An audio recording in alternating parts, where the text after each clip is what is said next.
दोस्तों स्वागत है आपका इनसाइट नॉलेज की एक और नई वीडियो में। आज की इस वीडियो में हम बात कतर की करने वाले हैं, जो कि भारत के साथ फाइनली एक बड़ी मेगा डील साइन कर रहा है और ये भारत और कतर की रिलेशन को एक बिल्कुल नए लेवल तक लेकर जाएगा। भारतीय प्रधानमंत्री नरेंद्र मोदी के कतर दौरे और वहां से निकल कर आई सभी अपडेट को इस वीडियो में हम कवर करेंगे, इसीलिए वीडियो को अंत तक जरूर देखिएगा। साथ ही अगर आप हमारे चैनल पर पहली बार आए हैं तो नीचे दिए गए सब्सक्राइब बटन को प्रेस कर बेल आइकन को जरूर दबा लें, जिससे हमारी आने वाली डेली ऐसी वीडियो आप तक सबसे पहले पहुंच सके। तो चलिए शुरू करते हैं इस वीडियो को। भारतीय प्रधानमंत्री अपनी यूएई की सफल यात्रा के बाद कतर दौरे पर गए। यूएई में जहां पर पीएम मोदी ने काफी एमओयू यूएई के साथ साइन किए और यूएई के अंदर हिंदू मंदिर का इनॉग्रेशन किया, उसके तुरंत बाद कतर के लिए रवाना हो गए, जहां पर उनका काफी भव्य तरीके से स्वागत किया गया। यह दौरा ऐतिहासिक रूप से काफी ज्यादा इंपॉर्टेंट है। दरअसल पिछले काफी समय से भारत और कतर के रिलेशन काफी ज्यादा उतार चढ़ाव वाले रहे हैं। खास करके पिछला एक साल में तो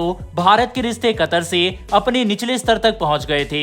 मिडिल ईस्ट में जितने भी मुस्लिम देश हैं, उनमें सभी के साथ भारत के रिश्ते काफी अच्छे हैं, चाहे फिर उसमें बहरीन हो, यूएई हो या फिर सऊदी अरब। लेकिन कतर कई बार भारत के फैसले से सहमत दिखाई नहीं देता, फिर चाहे वह कश्मीर का मुद्दा हो, पाकिस्तान के साथ उसकी गहरी मित्रता हो और नुपुर शर्मा के केस को भी हम नहीं भूल सकते, जिसमें कतर उन पहले देश में से एक था जिन्होंने सबसे पहले विरोध दर्ज कराया था। लेकिन यहां तक तो फिर भी सब ठीक था। उसके बाद कतर ने एक चौंकाने वाला स्टेप लेते हुए 8 भारत के पूर्व नौसैनिक अधिकारियों को गिरफ्तार कर लिया और उन्हें डेथ पेनल्टी अचानक से दे दी गई, जो कि पूरी दुनिया के लिए काफी चौंकाने वाली खबर थी। और इससे भारत की इमेज पर एक बहुत बड़ा धक्का लगा था, क्योंकि भारत के इन अधिकारियों के ऊपर जासूसी का आरोप लगाया गया था कि ये इजराइल के लिए जासूसी कर रहे थे।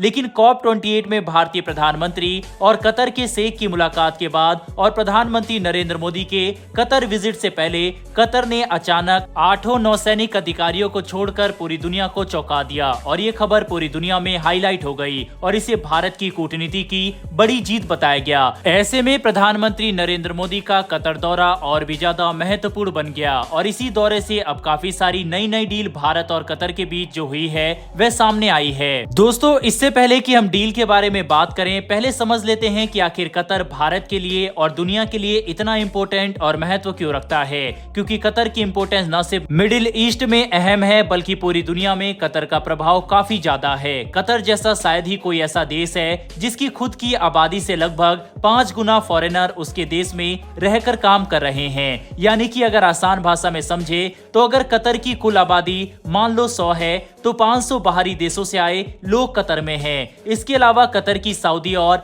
मिडिल ईस्ट देश से बड़ा विवाद भी रहा है। एक समय सऊदी समेत कई सारे देशों ने कतर के साथ अपने संबंध तोड़ दिए थे, जिसमें खाड़ी देशों ने इस्लामी और कट्टरपंथी समूह के सपोर्ट करने के आरोप में कतर का बहिष्कार किया था। इसके अलावा ईरान के साथ अपनी मजबूत संबंधों के कारण भी कतर से बाकी अरब देशों ने अपना नाता तोड़ दिया था। कतर को दुनिया में एक बड़े मीडिएटर यानी मध्यस्थता करवाने वाले देश के रूप में अलग पहचान है। दरअसल अफगानिस्तान में तालिबान शासन के दौरान अमेरिकी सैनिक को अफगानिस्तान से निकालने वगैरह में कतर ने ही मध्यस्थता की थी और फिलहाल एक बार फिर से इजराइल और हमास में भी यही भूमिका कतर निभा रहा है। कतर की मीडिया एजेंसी अल जजीरा ने पूरी दुनिया में अपनी एक अलग पहचान बनाई है और अरब देशों तक को इस मीडिया एजेंसी ने हिलाकर रख दिया था। इसकी पहुंच काफी दूर तक है। हालांकि अल जजीरा भारत के खिलाफ भी हमेशा जहर उगलता आया है। इन्हीं सब कारणों से कतर एक छोटा देश होने के बावजूद दुनिया के लिए काफी महत्वपूर्ण बन जाता है। चलिए बात करते हैं कि आखिर कतर भारत के लिए क्यों इतना इंपॉर्टेंट है। दरअसल दोस्तों कतर के अमीर और अल थानी परिवार कतर में भारतीयों के योगदान स्वीकार करने वाले और उनकी सराहना करने वाले पहले व्यक्ति हैं। 2016 में प्रधानमंत्री नरेंद्र मोदी की पहली कतर यात्रा के बाद भारत और कतर के रिश्ते काफी ज्यादा बेहतर हुए।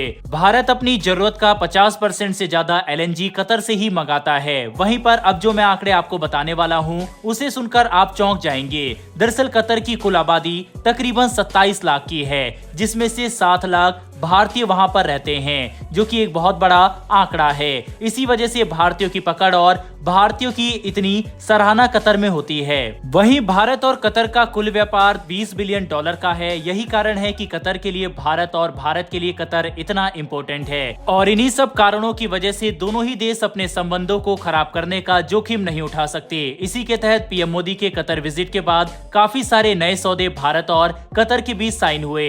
इसमें नियमित और उच्च स्तरीय संपर्क, ऊर्जा निवेश परियोजना, खाद्य और स्वास्थ्य सुरक्षा, नागरिक उड्डयन और महत्वपूर्ण रूप से रक्षा और नौसेना सहयोग के क्षेत्रों में दोनों देशों के बीच में एमओयू साइन हुआ है। यानी कि अब भारत और कतर हर क्षेत्र में, चाहे वह डिफेंस हो या फिर स्वास्थ्य या एजुकेशन, हर क्षेत्र में मिलकर काम करेंगे। इसके अलावा भारत और कतर ने हाल ही में 78 बिलियन डॉलर के एलएनजी डील पर हस्ताक्षर किए। ये समझौता अगले 20 साल के लिए हुआ है, जिस पर भारत की सबसे बड़ी एलएनजी आयात करने वाली कंपनी पेट्रोनोट एलएनजी लिमिटेड ने कतर की सरकारी कंपनी कतर एलएनजी के साथ हस्ताक्षर किया है। दोस्तों, एलएनजी का इस्तेमाल बिजली बनाने और इसे सीएनजी में बदलने के लिए किया जाता है। इसीलिए भारत के लिए एलएनजी काफी जरूरी है, और अगले 20 सालों के लिए भारत ने यह समझौता कतर के साथ साइन किया है। और ये दावा किया जा रहा है कि इसमें 20 साल में 6 बिलियन डॉलर का भारत को बचत होगी। इसीलिए भारत को जहां 6 बिलियन डॉलर का फायदा होगा, तो वहीं 20 साल के लिए कतर को एक ट्रस्टेबल एलएनजी खरीदने वाला पार्टनर मिला है। बहरहाल दोस्तों, भारत और कतर के बीच मजबूत होते इस रिश्तों पर अपनी राय कमेंट बॉक्स में लिखकर जरूर बताइएगा। साथ ही क्या आपको लगता है कि आने वाले समय में सऊदी और यूएई की तरह भारत और कतर के रिश्ते भी हो सकते हैं या फिर नहीं? अपनी राय कमेंट बॉक्स में लिखकर जरूर बताइएगा। और अगर आपको ये इन्फॉर्मेशन और वीडियो पसंद आई हो तो वीडियो को लाइक करके हमारी आने वाली डेली ऐसी वीडियो के लिए चैनल को सब्सक्राइब कर बेल नोटिफिकेशन अवश्य दबा लें। फिर मिलेंगे ऐसी एक नई वीडियो के साथ। धन्यवाद। जय हिंद।